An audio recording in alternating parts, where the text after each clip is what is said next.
Pick three bureaucracies in particular time spans in which you would most like to be an employee of or like a fly on the wall and embedded reporter. What a great question. Adam Tooze is an economic historian and professor at Columbia. Our guest host this week is Matt Klein, columnist at Barron's and the author of the recent Trade Wars Are Class Wars. Matt, why don't you bring it back to the 1920s? Going back to the deluge, I think the sort of popular narrative is that the 1920s, the post-World War I regime was incredibly unstable and was bound to break down. And your argument essentially is that's completely wrong. It was incredibly stable. And if you look at what people thought at the time, it was remarkably durable and took a very unusual combination of circumstances to even put it under threat. And then even then, the challenger powers basically, with the exception of the USSR, didn't really end up any better off than they were in breaking this Anglo-American dominance. And thinking about the theme of this podcast and like where we are now, does that suggest what would you take away from this about thinking about the durability of post 1991 world order where the U.S. is and to a lesser extent sort of the U.S. and Europe and Japan are predominant, and how should we think about that in the context of sort of U.S.-China competition and people thinking about one displacing the other? Because it seems if you take this 1920s analogy seriously, and maybe we shouldn't, but that it suggests like you basically would have to have some kind of extreme kind of series of crises and areas in the U.S., and even then probably wouldn't really change that much necessarily. Oh, I think it would be unwise to draw that conclusion. That wouldn't be where I would go. I think it's a wonderful summary of indeed the main argument of the Deluge book, which was a sort of an argument with the German theorist Carl Schmidt and other German analysts of the interwar conjuncture, who insisted precisely as you said that the problem was not, if you like, that liberal internationalism of the League of Nations was weak. The problem was that it was hypocritical. In other words, it didn't admit what its actual strength was and was shamefaced about the propensity and the capacity for violence that actually underpinned it, which, when Imperial Japan, Fascist Italy, and Nazi Germany made the challenge, revealed itself. And the scale, in a sense, for me, of course, it was the development of an argument out of my book about Nazi Germany. Why did Hitler have to try as hard as he did? Because this is not a conventional, familiar sort of arms race. This is precisely a massively unstable tumbling forward into a completely unstable armaments economy. Why were they forced to make that kind of effort? Because they understand the threat that they're up, the challenge that they're up against. I think, an interest in the 1920s revived in the 1990s amongst historians, amongst international historians, because we were, in a sense, thinking about the analogies between the new unipolar order that came to take shape after the end of the Cold War, which was inflected in various ways with ideologies of liberal internationalism that did, in the American case, trace back to the Wilsonian moment, and if one took a broader view, had a lineage that also ran on the British side by way of liberal internationalists, all the way back to your hero, the intellectual hero, Matt, of your book with Michael Hobson, who was, a brilliant analyst of the tensions within global capitalism of the late 19th century that he thought could be resolved by way of intelligent management, unlike Lenin, who saw them as a kind of inevitable mechanism for self-destruction. So all of that was there, and that's what drew folks like myself into thinking about this. It drew folks like Neil Ferguson into thinking about it too from the other side, in other words, as a celebrant of a muscular, organizing, imperial, hegemonic power. But I would argue that, and over the course of the last couple of decades, I've become ever more transfixed and fascinated by what I take to be the world historic transition that we're witnessing. Because China's not the Soviet Union, China's not fascist Italy, China's not Germany. China is a problem of a completely problem, posed from the Western side. That's even the wrong way of talking about. China's a phenomenon. The growth of China is a phenomenon that dwarfs all of those previous developments and has to be viewed on the time frame that was laid out for us by the economic data of somebody like Angus Maddison, who shows us those, you and your listeners will no doubt have all seen these data of global GDP all the way back to the birth of Christ. And all the way through the beginning of the 19th century, the Asian economies actually dominate once you adjust GDP by purchasing power parity and so on. And it is what we're seeing is the grand swing back to the economy increasingly centered on Asia and East Asia, with the two great post-colonial nation states. India is a post-colonial nation state, and China is something even more complicated than that, as potential dominant actors in that story. So I think this is a challenge that is much more serious. And I quite like Larry Summers, where he simply said, look, the question really is whether there's any political force in the United States that's capable of really reckoning with the scale of this world historic shift, which in the end, quite reasonably, and on grounds which really can't be seriously, debated, the legitimacy of them can't really be questioned, will in the end lead to the supersession of America's dominant position. We will end up in some sort of multipolar order. And the question is whether there's any political forces in the United States can really accept that kind of transition. It's tempting to say, is there anyone in the United States that could play the role of the British elite after World War One? But America's position of dominance was vastly greater than that enjoyed ever by the British. So the psychological, as it were, challenge of accepting this transition is far greater.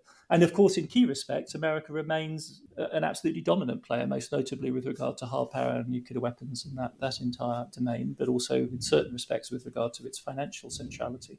So I'd be very cautious about drawing a straight line. I'm very much a universal history guy rather than a cyclical history. So there is a connection in the sense that one thing grows out of the other. And in Deluge, after all, I spent a lot of time trying to position the history of the emergence of the Chinese Republic in the epoch that we normally think of as being about Europe, essentially, and the United States. So one of the things that was really striking for me reading the Deluge was your description of what was going on in Russia in 1917, and this idea that there really was a window for the transformation of Russia into some sort of liberal democratic society. They had essentially, I think if I remember correctly, something like the most free election of any country in the world, I think at that time. Largest single election. Largest, that's right. Yeah. And, that obviously didn't work out that way. And one of the arguments he makes is essentially that this new regime just sacrificed its entire political capital by needlessly attacking Germany again, and then lots of people died, and that created an appeal for the Bolsheviks. But I guess the question is, that seems like that was clearly a missed opportunity. Going back to sort of 1991, it seems again like there was a chance, and maybe this is overstated, but maybe things in Russia could have, or former Soviet Union more broadly, could have turned out differently than they did.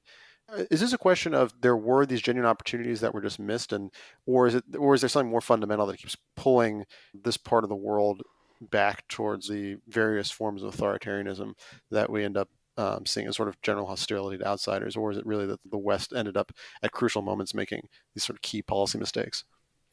I'm delighted that you highlight these aspects of the book, because I guess what I was trying to highlight was, on the one hand, a story about the enormous power of the Western alliance, the Entente, the British and French empires, and the United States as their backer, which in a sense drives you to deterministic conclusions about the power of the economy. If you look at those, Angus Madison's GDP data at 1916 is the moment when the GDP of the continental United States exceeds that of the British Empire, all in. So you add those two things up, you add the French Empire in, and you have, as it were, the answer as to why Germany loses World War I and why the post-war order takes the shape that it does.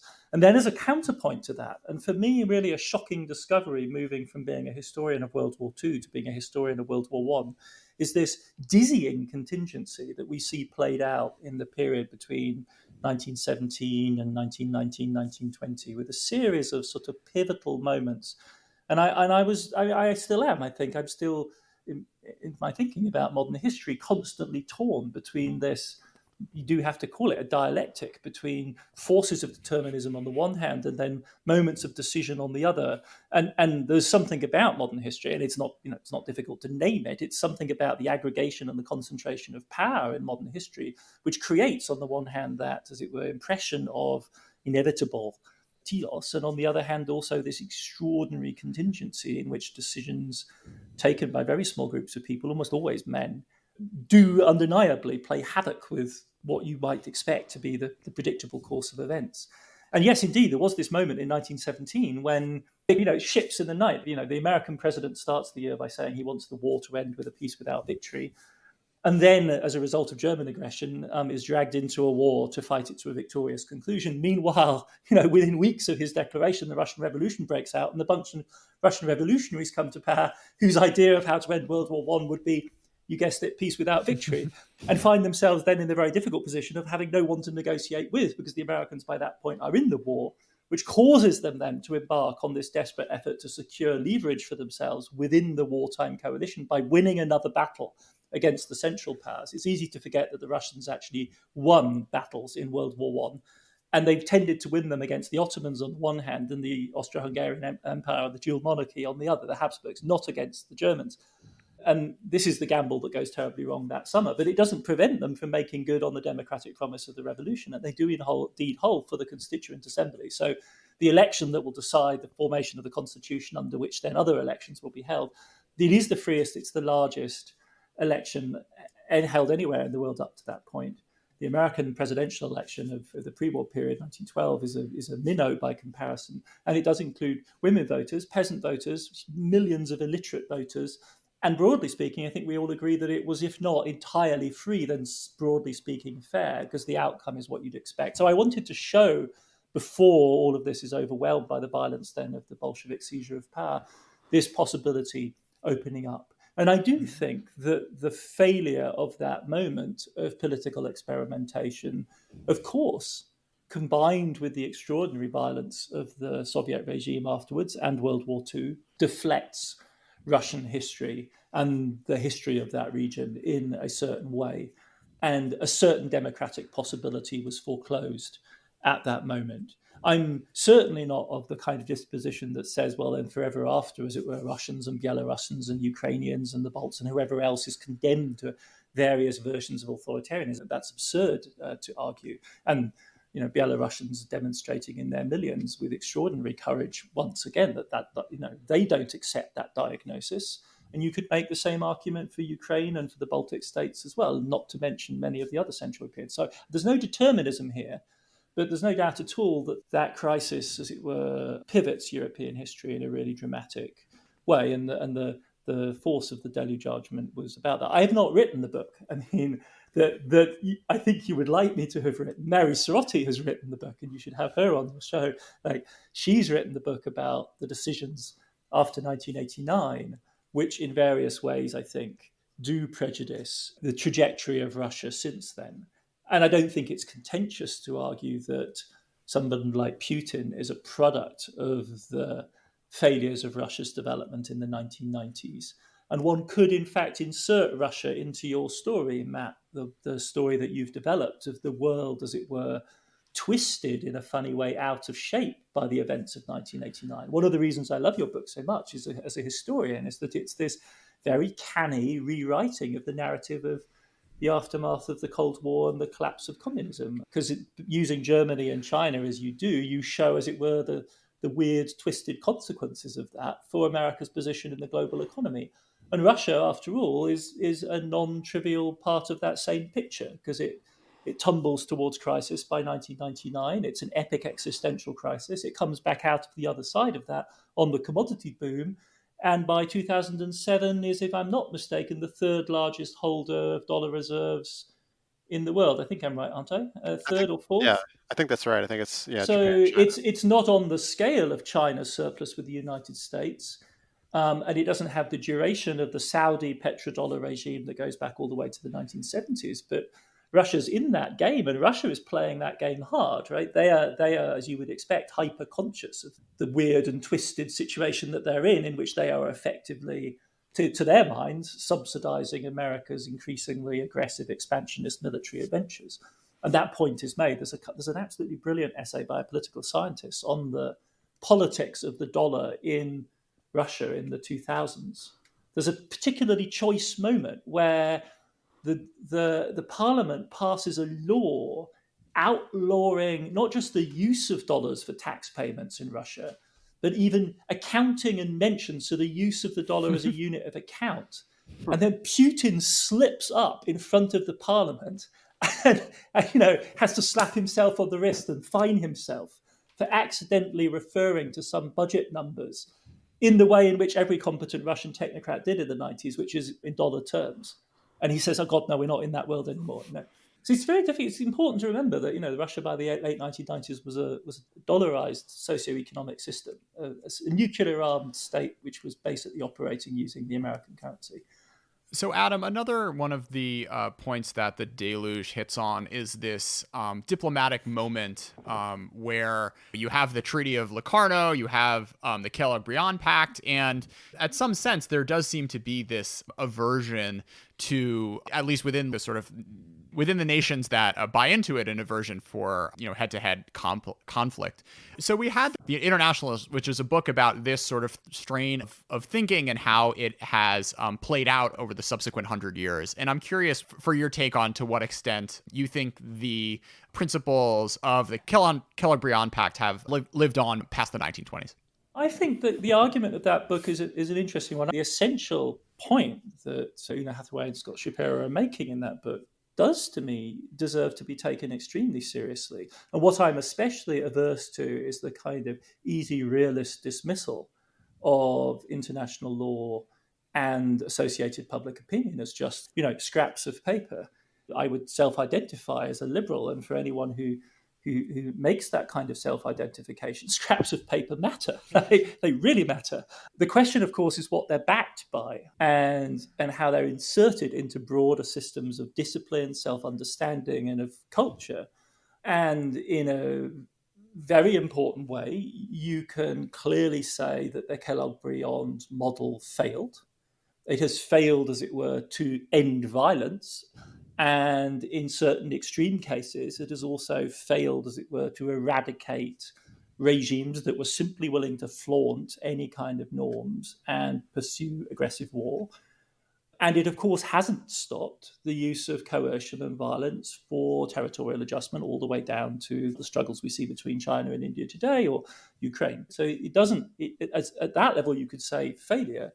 But in other really crucial respects, it has changed the game really quite fundamentally and had very dramatic consequences. It is the foundation for a very substantial part of the indictment at the Nuremberg trials, and not unreasonably so. Now, of course, you could say hypocrisy is involved because on the judge bench sat representatives of the Soviet Union that was involved with Nazi Germany in 1939 in undoing that order. But that doesn't, in principle, invalidate the fact that the Germans were being held to account, not just for shooting prisoners, but also for the crime of aggressive war. And it has changed quite fundamentally, I think, the way in which Western states think about war fighting. It doesn't stop them from doing it. There are loads of different contexts in which they do, but it forces them to think much harder about it, justify what they're doing. And it's a fact that there hasn't been a major head-on confrontation, as you put it, between any of the obvious Western powers. Now, of course, there are a variety of different reasons why that is the case. But for me, that doesn't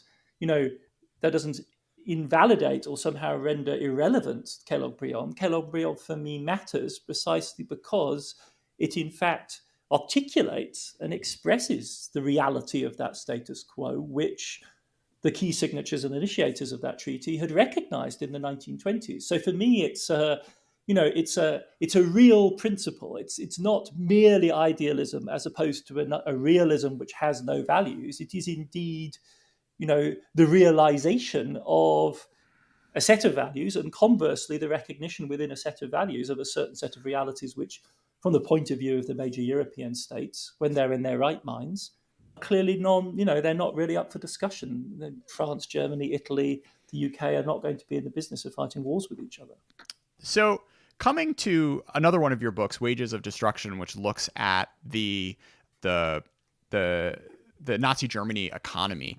A question for both of you. Is there anything we can learn from the Nazi economy which is illustrative of lessons for thinking about China today? I wouldn't go at it head on. I would go by way of political theory. And the person that I would go to is Neumann, the German political theorist, social theorist, who actually taught at Columbia during the war and wrote an extraordinary book called Behemoth, in which he described what happens to capitalist states when they get caught up in a logic which he took to be characteristic of the 20th century, which is oligopolistic, monopolistic rule. It's in a sense a continuation of the narrative that somebody Hobson begins at the beginning of the 20th century that Matt and Michael Pettis pick up on. And what they do in their book in following Hobson is to diagnose the deformation, if you like, of liberal international structures, the international system and free trade that results from monopoly. And the result of that is protectionism and tariff wars, and ultimately, in Hobson's view, of course, a race towards imperialist competition and war. And if you continue that line of thought and ask yourself, okay, so what does monopoly do and what do oligopolistic structures do to the domestic political structure? One set of consequences they have, as Matt and Michael show, is it distorts the income distribution, distorts demand, creates macroeconomic imbalances. But it also systematically subverts the legal system. It systematically subverts principles of representation. It begs the question of who has power and what the role of the state is in relation to those interests. Because properly understood liberalism clearly isn't premised on the absence of the state. It's premised on a well-ordered set of relationships between individuals, the law, and various types of representation. And that structure is not necessarily robust, as we know only too, if economic power becomes monolithic, if it becomes massive. And there are ways of taming that by way of corporatism, in which you have an organized representation of economic interests. But you can also imagine systems in which it can become a sort of destructive set of flywheels of extremely explosive dynamics of gigantic interest groups contending with each other, more or less in an unmediated, direct form, interest on interest. And I think, a pessimist would say you've just described, modern Western societies, modern Western economies.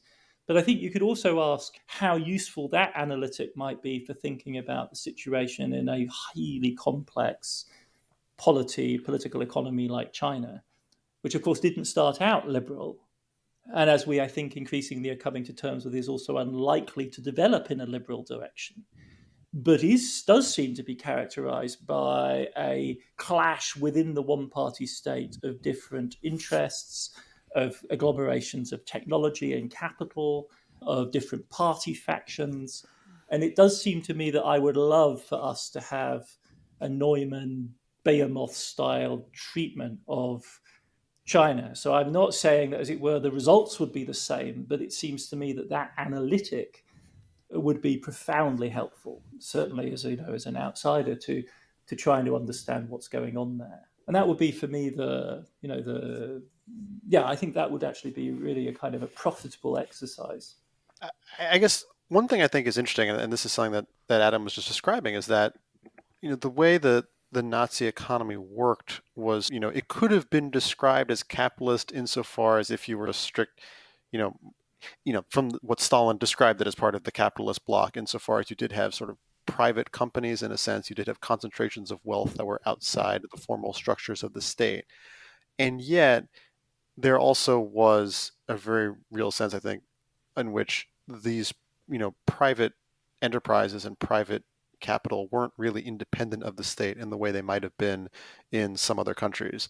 And the extent to which the Nazis effectively, part of the way they were, I think, that Adam describes, able to marshal the resources the way they did was by essentially allying German big businesses to their project through a mixture of rewards and penalties.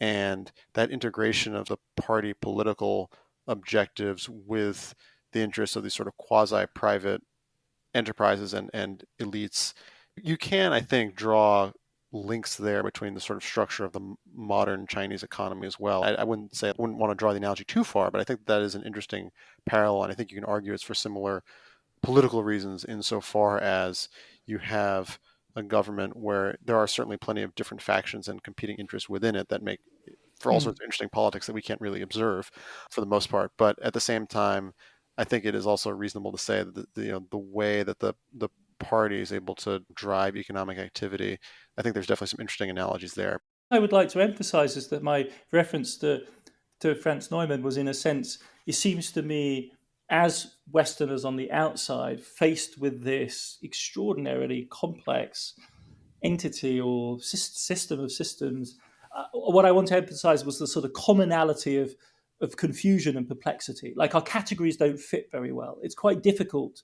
to describe the Chinese regime in categories that are at all familiar without reducing it hopelessly and just failing to recognize its complexity. And it's that position of puzzlement, if you like, that strikes me as analogous. It's not so much as it were I'm saying that China's Nazi Germany, but our problem from the outside in analyzing it, the fact that none of our categories seem to fit it very well, is what seems to me reminiscent of the difficulty that liberal analysts had in the 30s and 40s. And the smart analysts in the West in the 30s and 40s were not, as a result, radically othering Nazi Germany. They weren't either engaged in the crude Stalinist stereotypes of saying it's capitalist and you're capitalist, so basically you're just the same, which is, hopelessly reductive. And there is a version, as it were, of the left-wing analysis of China today, which is willing to say that it's just state capitalism and that's all there is to it. I don't find that position at all interesting.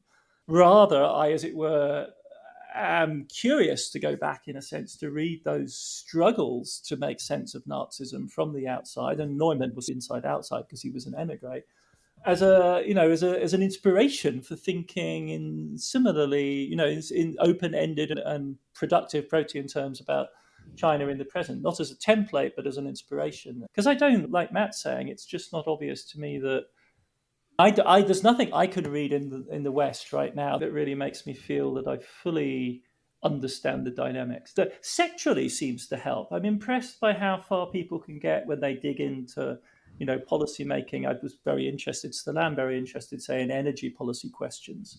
And it's clear that we can really go quite a long way using openly available Chinese sources in understanding the dynamic of competition between the coal energy people and the big oil companies and the new set of interests associated with renewable energy. That's very interesting. It seems to me that kind of provides us with a keyhole for understanding dynamics.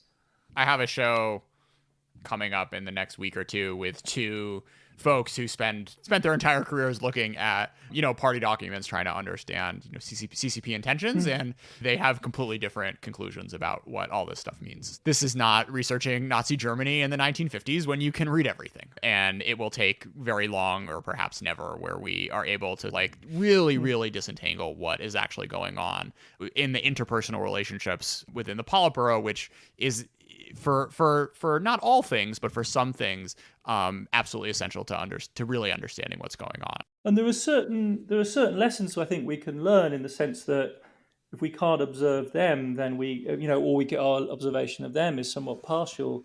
There are certain biases on our own part that we can check, and there are certain common habits of thought that that I see recurring in American, efforts to make sense of China. We saw them in a knee-jerk form at the beginning of this year, like the Chernobyl moment kind of question, how rapidly that idea surfaced, which, of all the analogies in all the world, strikes me as truly bizarre. Like Wuhan, Chernobyl? Nah, I don't really think so.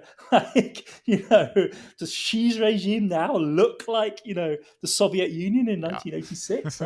I don't think so. And nevertheless, it was very compelling, and apparently quite compelling to people inside China as well, who were using, the film review websites to leave little, brave enough to leave comments there. Those sorts of impulses in our own mindset, I think we need to be very conscious of and try to read against the grain of our own desire to see certain neat conclusions and certain neat storylines acted out. Yoshu, the anonymous guy who wrote that review of Wages of Destruction, sent me this question. He said that you argue Hitler went to war with an inadequate industrial base, and people assume that Xi won't attempt to take over Taiwan until he's confident of victory. Given what you know about the incentive facing Hitler, do you think there's anything we can learn about how Xi is thinking about Taiwan? I think the much closer analogy is surely to Stalin. I mean, for me, the big contrast in 1939, and this isn't actually my point, this is the point made by the wonderful and vastly underrated and, in fact, in some ways defamed conservative historian Andreas Hillgruber in his magnificent global history of strategy in the first phase of the war. There's a huge difference between Hitler and Stalin, because Stalin believes confidently that time is on his side. Yeah. And the time horizon is everything in deciding whether or not, the strategic window is open and how long it's open for. Whereas Hitler is Gnostic, right? Literally in a kind of theological sense. Hitler has no confidence at all that time is on his side. And he knows that from an economic point of view, the cards are indeed stacked against him, and the advantage that the Germans built up early on in the arms race is probably going to dwindle. And furthermore, he is possessed by the idea, as it were, that the conflict is insuperable, inescapable, that the world Jewish conspiracy is pressing in upon Germany, whether in the form of an actual hot war or whether by means of the Cold War pressures that he believes are the explanation for Germany's economic problems. There is really for him a way of reading Germany's dwindling foreign currency reserves as an index of the success of the Jewish effort to strangle the German economy. And you see this manifestly in his notorious speech on the 30th of January 1939, where he actually threatens, that if a world war should break out, which in German terms means a war involving the British Empire and the United States, then it'll be the Jews of Europe that pay. This is the moment when he publicly announces the Holocaust. And the rest of that speech is all taken up with economic problems and shortages of foreign exchange. It's extraordinary. I don't see, and this is just one take, and it's really, an amateurish, external, outsider's take, I don't see that level of time pressure and anxiety. I know people say that the Chinese think that time is not on their sides either, and that in the end they're going to be overtaken by India or whatever, their population is aging. But the time clock runs over decades. That wasn't true for somebody like Hitler.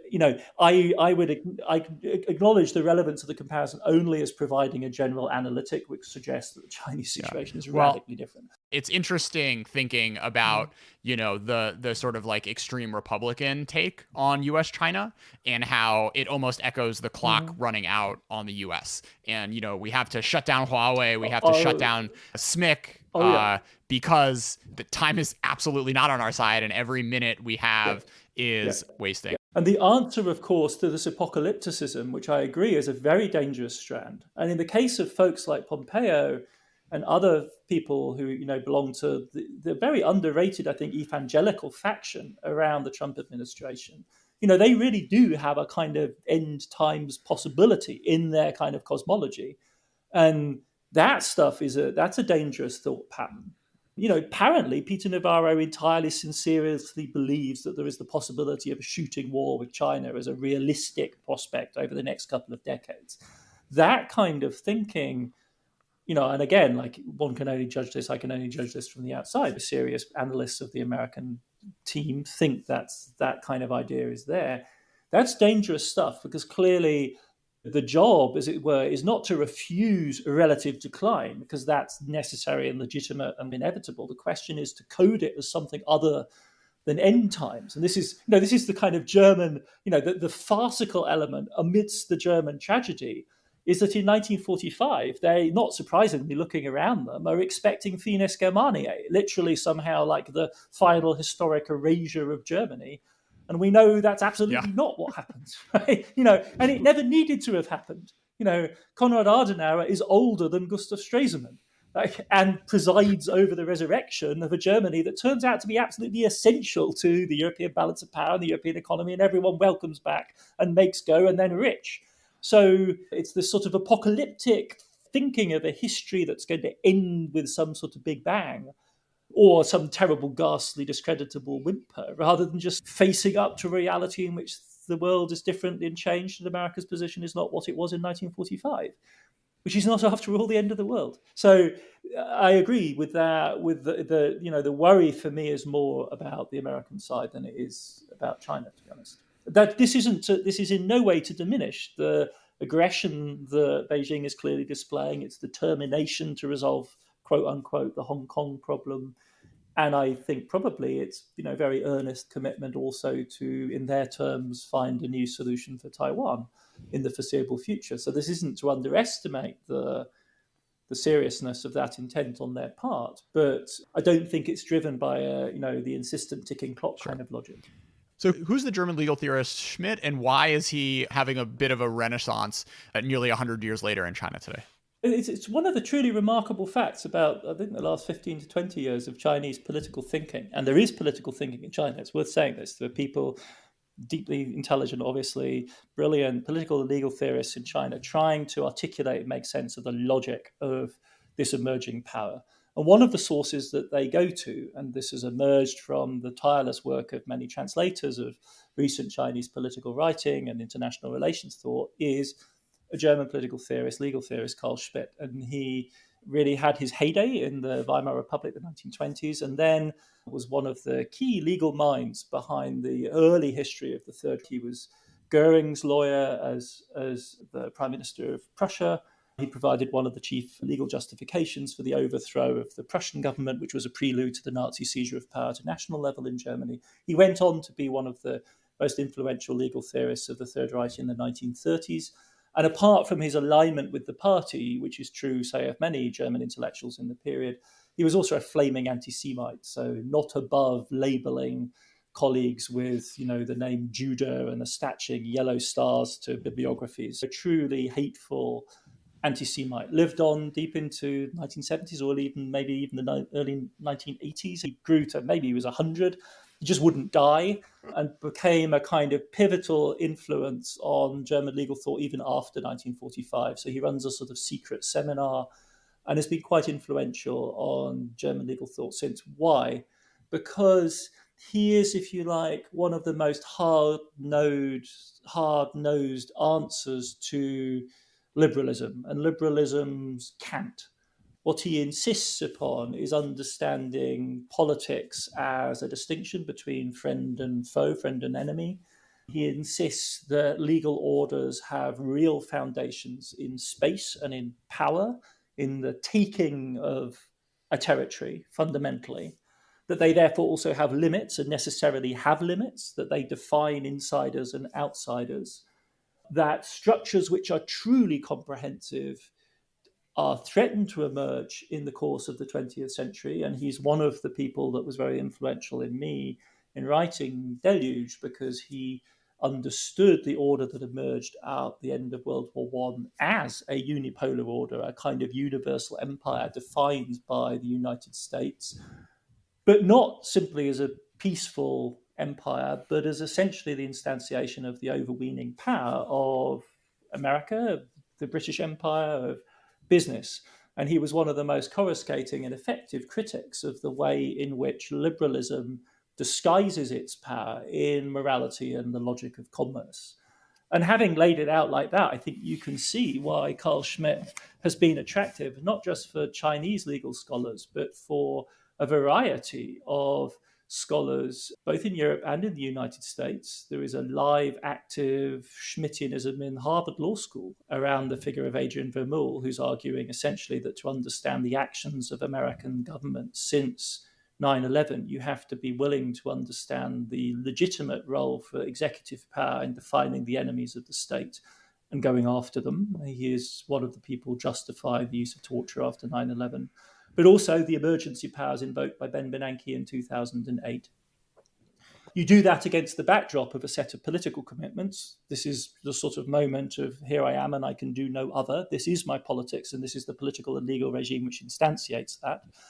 The left in Europe used this kind of critique as a way of unpicking the hypocrisy of liberal internationalism in the age of Clinton and the responsibility to protect, and that discourse of global internationalism, which the left, read really as the updated version of 1920s internationalism. And for all of these reasons, I think you can immediately see why Chinese scholars seized on precisely this logic for thinking through the emergence of Chinese power in the context of what they would diagnose as American empire. And the first instance, as it were, the first instance and the first use you can make of Schmitt is to assert the necessity of politics and the absolute necessity of committing yourself to the project, some project. And the project, of course, they commit themselves to is the project of the CCP, the Chinese Communist Party. And from that, law follows, not the other way around. You don't have a legal system and then, as it were, define the party within it. In fact, the appropriate way around is to define your norms and then follow a legal system from that. And the norms you pick are up to you. It could be liberal, it could be those of the communists. But also, and in a more ironic twist, they also see in Schmitt a theorist of China's own potential empire, a zone of influence and power that would create its own structures of incorporation, its own norms, given from China, defined by China, set and ultimately rooted in Chinese power, radiating out from East Asia, encompassing other states. And this too was Schmitt's vision, that on this basis you could found an empire. And it's worth saying that Schmitt is a failed figure. He starts out well in the Third Reich. He becomes one of the great exponents of what he calls economics and Großraum politics, so large space. And as such, he's a passionate advocate of the Hitler-Stalin pact, which conforms precisely to his sort of vision of the world, divided up between, conceivably, the German sphere, the Soviet sphere, the Japanese sphere, and the United States British Empire sphere. And all of that, of course, collapses between 1940 and 1941, when it becomes obvious that Hitler's project is not actually compatible with that kind of a stable vision of the partition of the world into separate zones. And I think for the Schmittians, but for the Schmittians in China right now, that's the question too, because in a sense for them, one nation, two systems was precisely a kind of Schmittian vision of an overarching Chinese empire with a pluralism that's contained within that, safely contained within the acknowledgement fundamentally that this is about China under the leadership and the hegemony of the CCP, tolerating two systems. And of course, that isn't what's... Yeah. At the end of the day, there are other logics that are more powerful than his logic. Absolutely. So it's exactly that.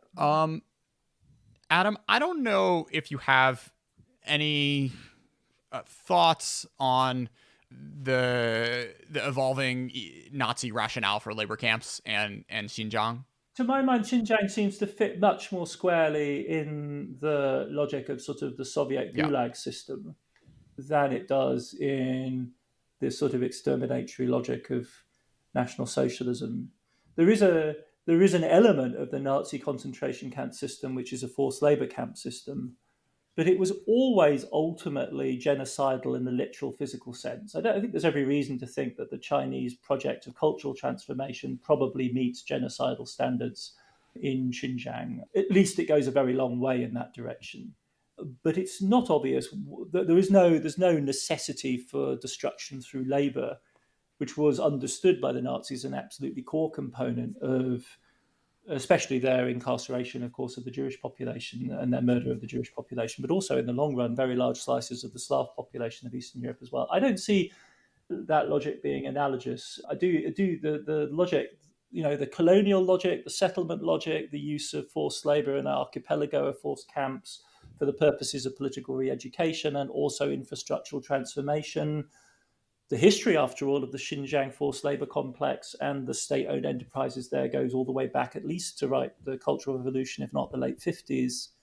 All of that, I think, fits much more closely the Chinese model. But again, I would caution, and I say this as somebody who isn't a China, professional, against wanting to subsume China into someone else's, archetype of what a forced labor regime or a genocidal regime looks like. It seems to me there could just be a horrifying originality to what they're doing. And after all, the tech dimension of what China's able to do now in terms of surveillance is beyond the wildest dreams of any previous authoritarian regime.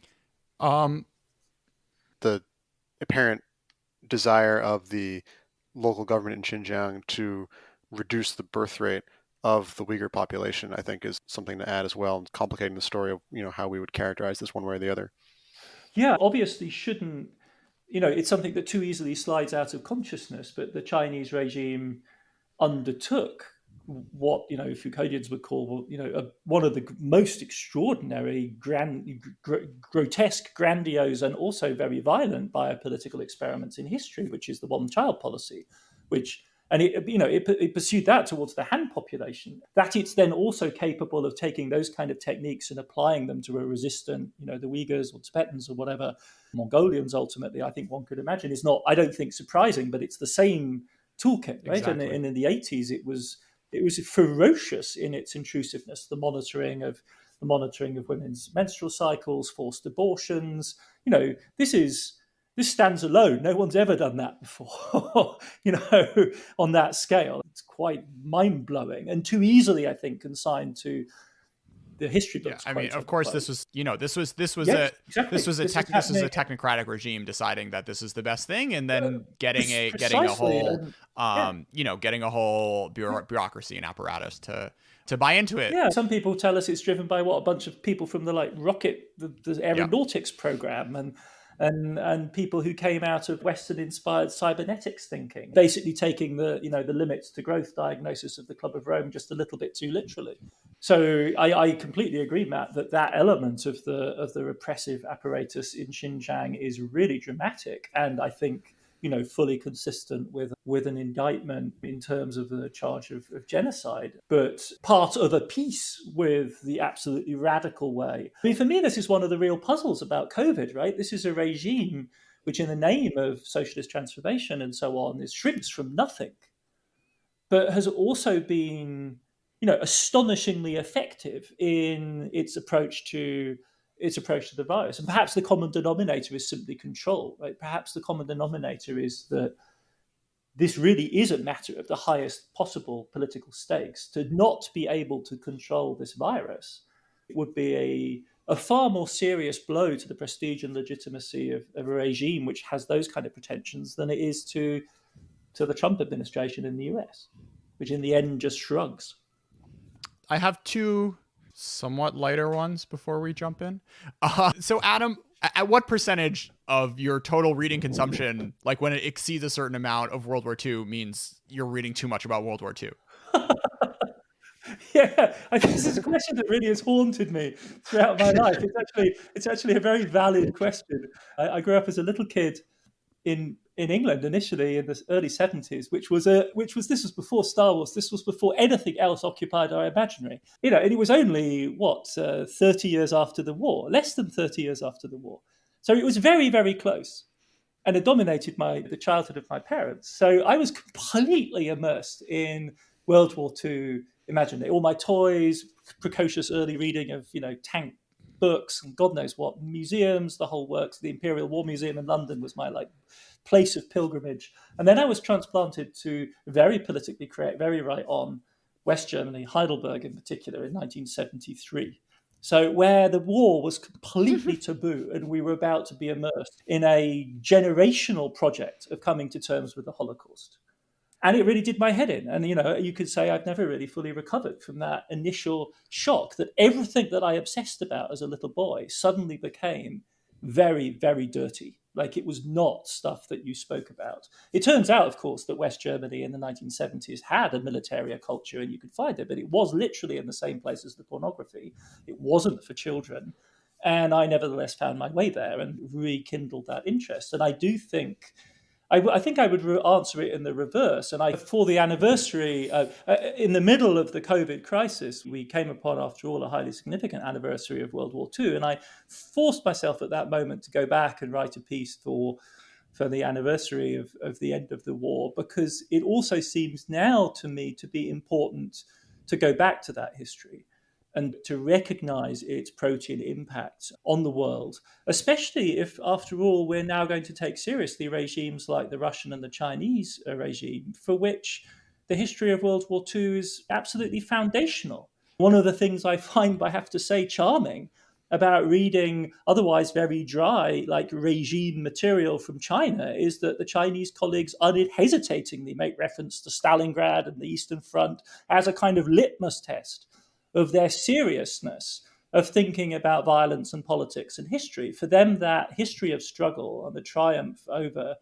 fascism, Imperial Japan, and Nazi Germany is still an absolutely foundational moment. Now, of course, no doubt, if you grow up on this in China, you're sick of it and you can't stand the references to it.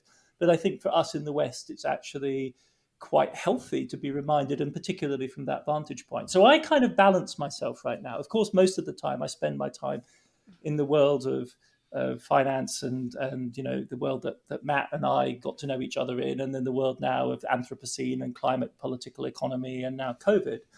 But I do think that it is profoundly helpful and grounding to periodically return and, in fact, rethink some of these problems. Because after all, for instance, the modern vaccine complex comes straight out of World War II in the form that we know it. And the great acceleration that the climate, political economy people all go on about also starts in World War II, and not by accident, I think. So rethinking that history, for me, the question is, how do we keep it alive? How do we avoid it becoming trite? How do we avoid it becoming a kind of comfort blanket rather than a spur to further thinking about modernity, to further thinking about modern history and how spectacular, how violent, how dynamic. Yeah, I mean, if you read anything besides like histories of Dunkirk, I don't know how you can look at 1939 to 1945 and think comfort blanket. Um, But I mean, people do. People Yeah. manage to, right? This is the extraordinary thing that certainly for the political culture of Britain and to a degree also, and unexpected corners like the addiction of the Green New Deal left in the United States to World War One as a positive touchstone, real arsenal of democracy kind of sentimentality there. So, Adam, pick 3 bureaucracies in particular time spans in which you would most like to be an employee of or like a fly on the wall and embedded reporter. What a great question. I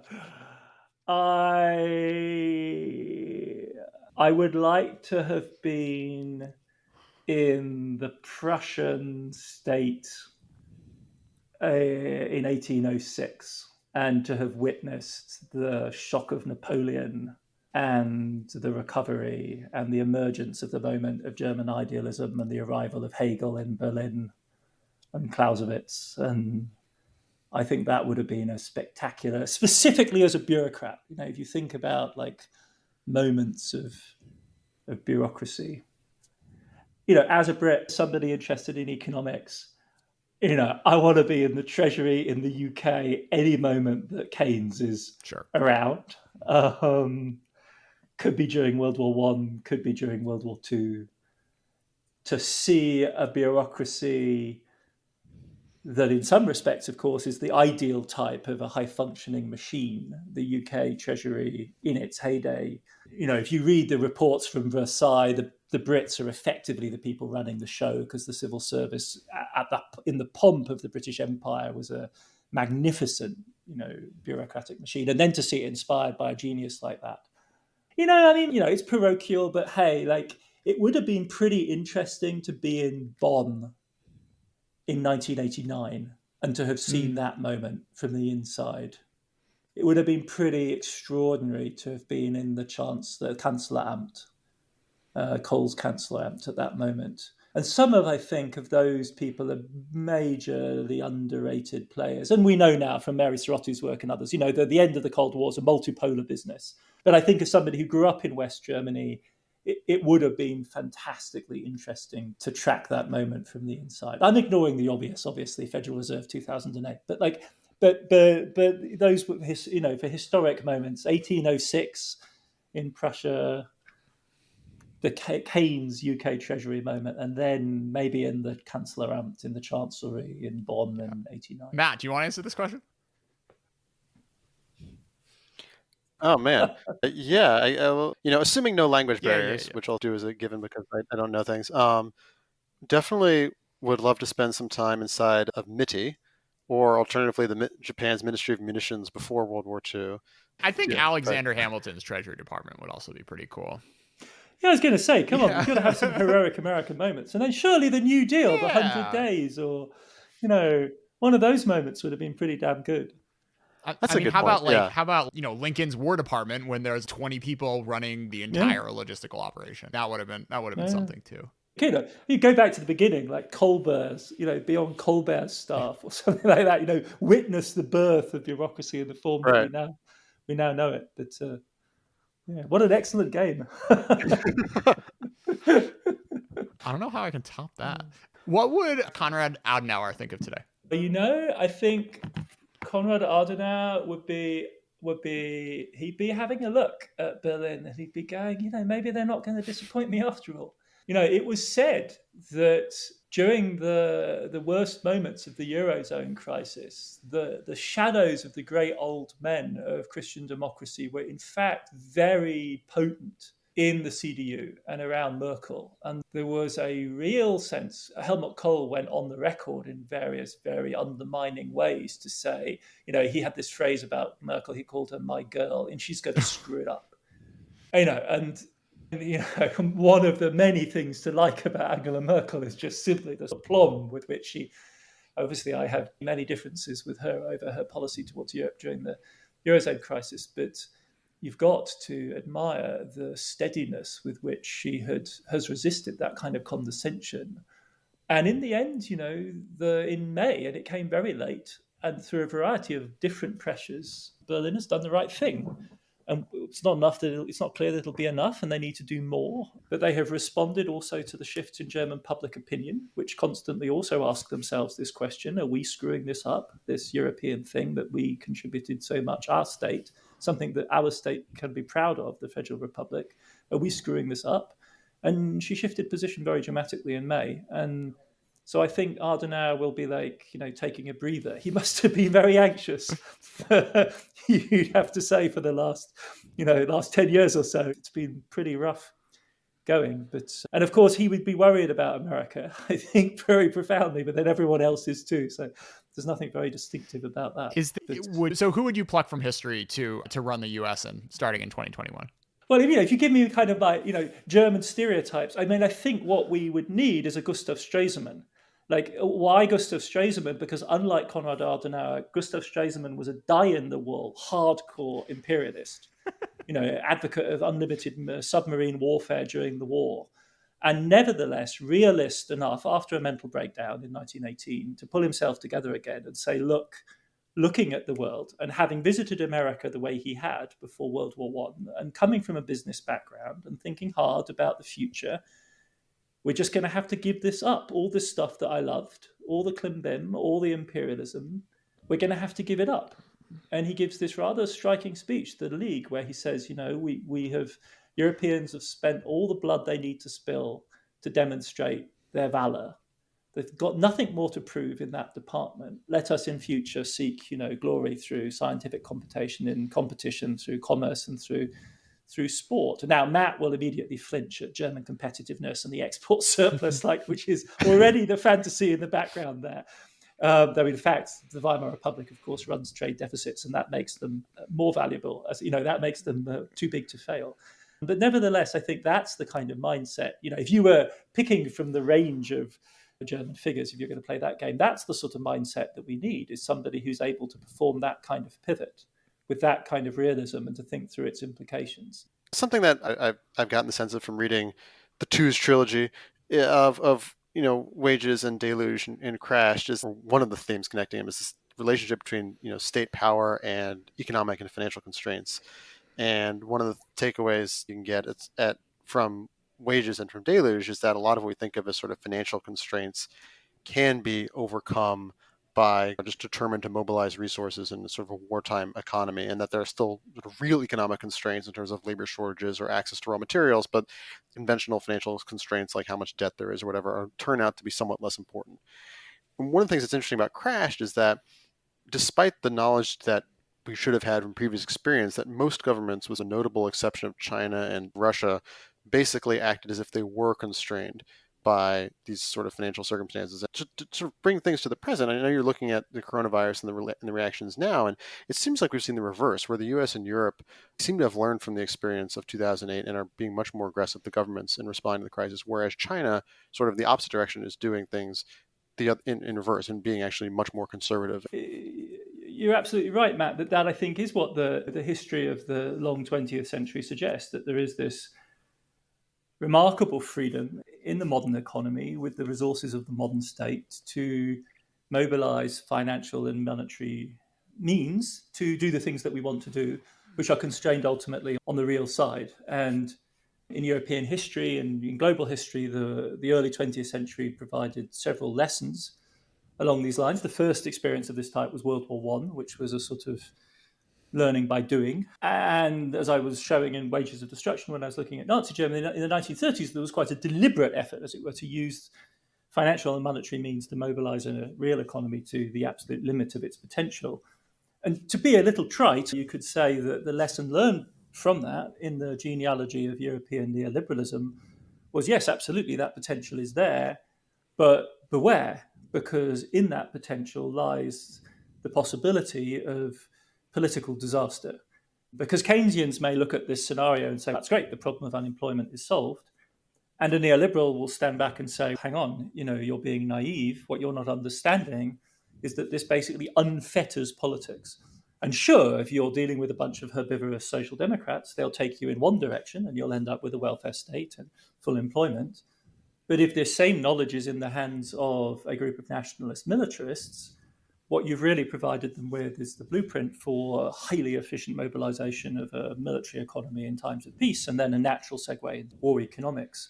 And so deep in the heart of neoliberal thought and conservative thinking about the modern state and its potential lies a deep fear of that possibility.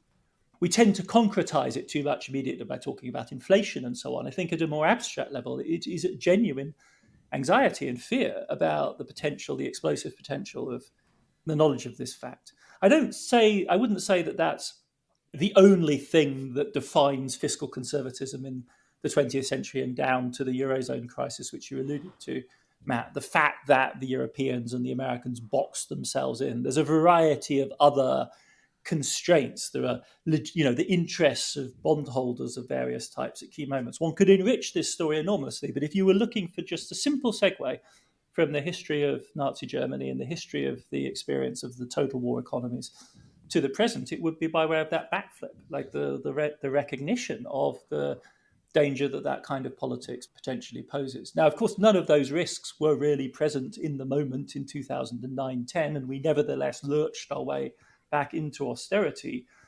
But I do think at the heart of modern conservatism, of which I would take austerity, austerian fiscal thinking as an example of that kind of conservatism, is a fear of freedom, is a fear of the realization that really there isn't that much that constrains us other than the real constraints. Because when you get to actually debating the real constraints, it gets political very, very fast. And it gets, it's immediately a series of very tough trade-offs. And you actually have to formulate what the purposes of your government are. And that in itself is an explosive proposition. And so in a sense to say, oh, well, no, there's limits and those limits are financial and let me show you what they are. And once you exceed 90% of GDP, public debt exceeds 90% of GDP, you're on a slippery slope, to stop right there. That short circuits a bunch of really profound political questions that one would probably rather avoid. And the question of what we've seen, in the past sort of 6-7 months is that it's really interesting how in Crashed, you described that China and to a lesser extent Russia are much more willing to push the limit, in 2008, 2009 to respond to the crisis. And now it seems like it's the reverse, where China in particular has been quite conservative in its response compared to the US and Europe. And I'm wondering, what do you think might explain those differences? I think the COVID crisis, as it were, relieves the pressure somewhat because it gives everyone a clear, I'd say to explain why in Europe and the United States we've not seen the same fiscal conservatism, at least in the short run. I think part of the answer is we've learned from the experience. In fact, you can get away with doing this. The bond vigilantes are not out there terrorizing major advanced economies right now. So that restraint is not there. And furthermore, COVID, as it were, gives everyone across the political spectrum a kind of purpose around which to mobilize, even if one doesn't take the war analogy, the total war, the war economy analogy very seriously. Certainly in political terms, across the board, you have people like Modi citing Churchill. You have, it's a very, very peculiar configuration in which, as it were, everyone can declare war on the virus. That then justifies the big push. I think the real politics of COVID, fiscal expansionism, are going to be played out, as we're already seeing in the United States, not in the immediate moment of March and April, but now. And we've seen, as it were, the conventional politics of conservative fiscal retrenchment already entering into the discussion, both in the United States and in Europe. To come to your question about China, I agree it's very striking how different their response has been.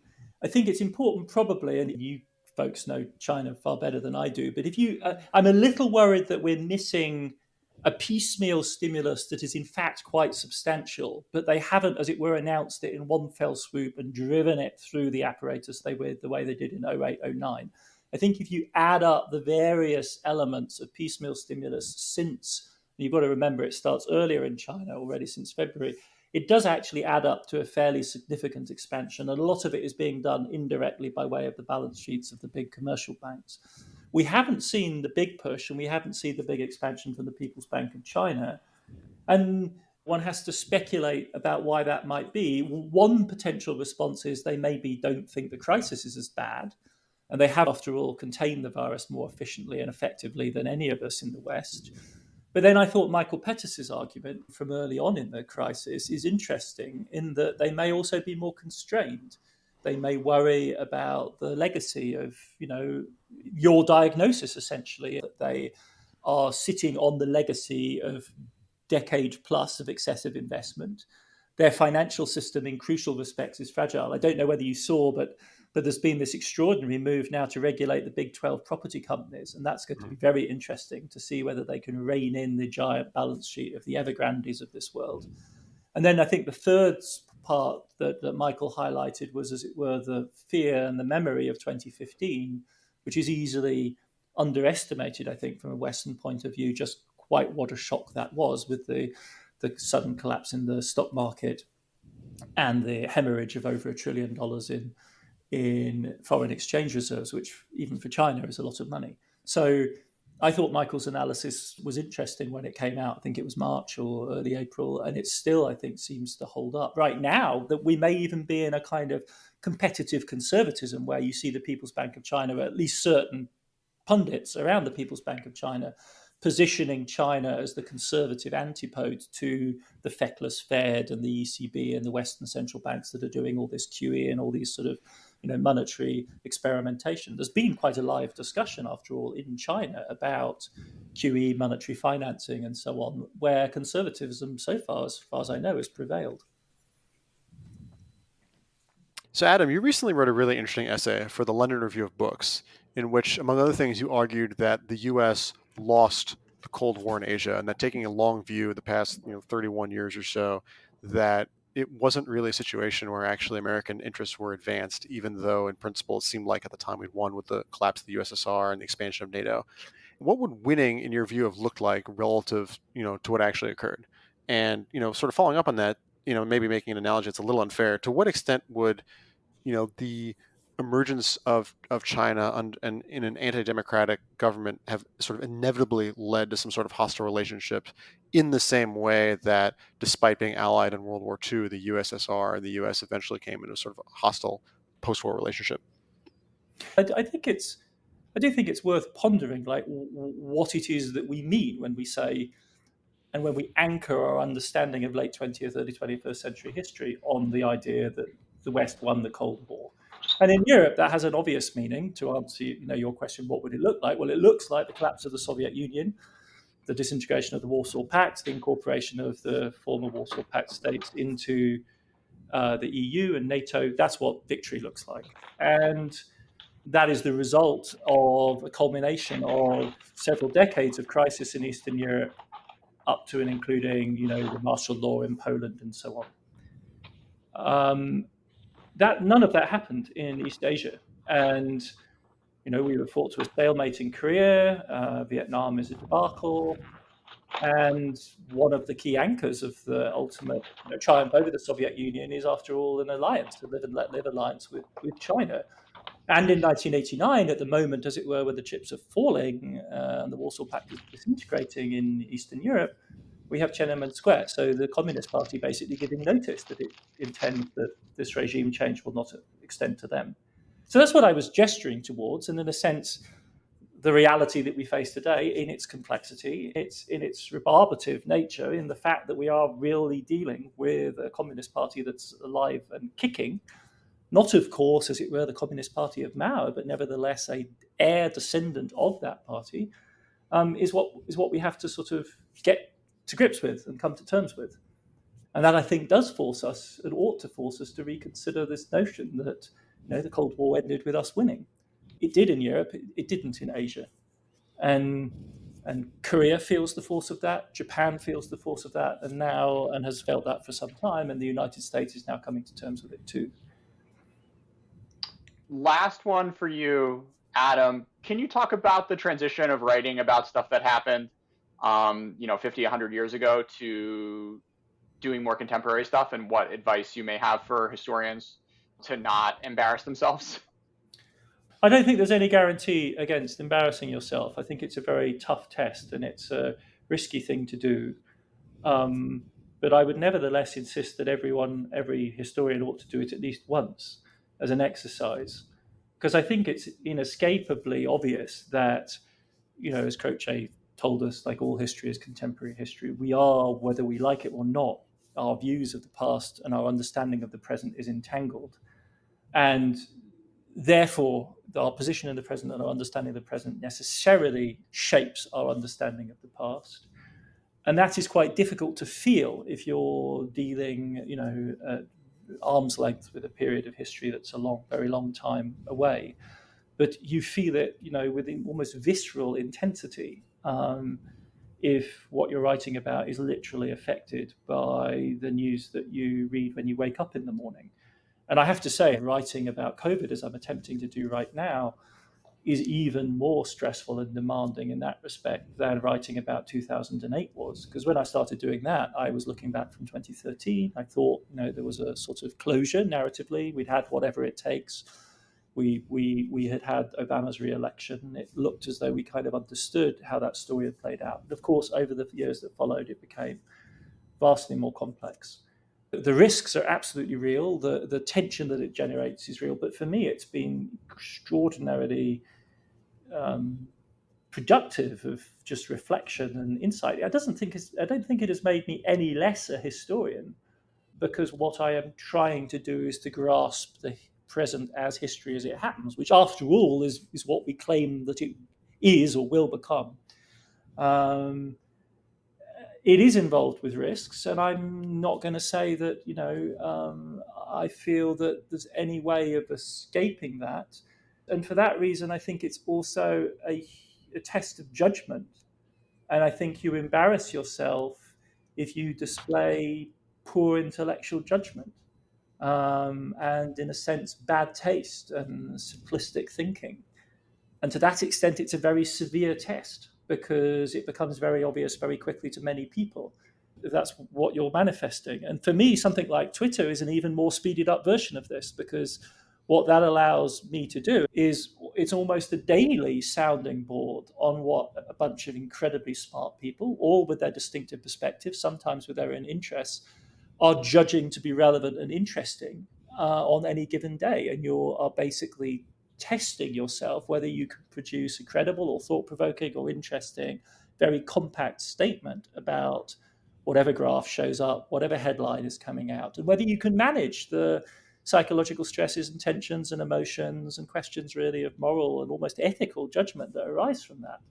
And so for me, it's become very consuming, because that's the standard that I hold myself to, is that kind of global seminar on what that group of people think is important about the world at that moment. And whether the standard I hold myself to is whether or not I can make a useful and hopefully positive and not, destructive or negative contribution to that collective process of thinking, which is what I think good history does as well. But that the seamless connection between commentary, contemporary history writing, and that literally hourly kind of referendum on what counts and why it counts and what we should think about it is really, I think once you commit yourself to it, it becomes very difficult to detach yourself from. Everything else feels very slow by comparison.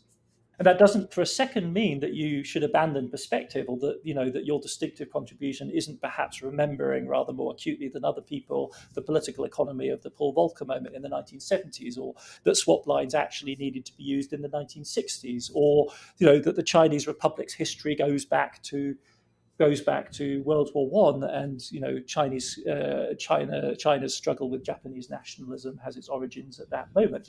That is something that you as a historian can continuously feed in, but the contact to the immediate